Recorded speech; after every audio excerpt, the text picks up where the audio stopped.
Feby Rastanti tak keberatan dijodohkan dengan Verrell Bramasta.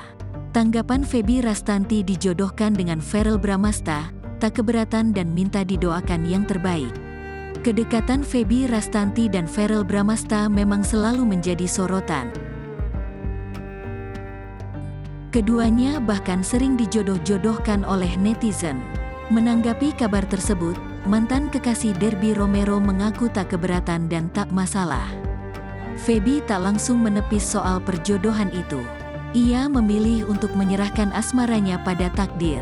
Waduh, ya nanti kita lihat saja takdir berkata apa, ujar Feby Rastanti di kawasan Duren 3, Jakarta Selatan, Rabu, tanggal 8 Februari tahun 2023.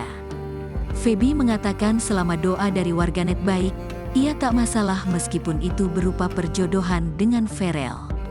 Ia tak masalah jika orang-orang mendoakan dirinya menjalin hubungan asmara dengan Verrell. Ya doa kalau misal doanya baik, ya kenapa enggak, katanya sembari tertawa.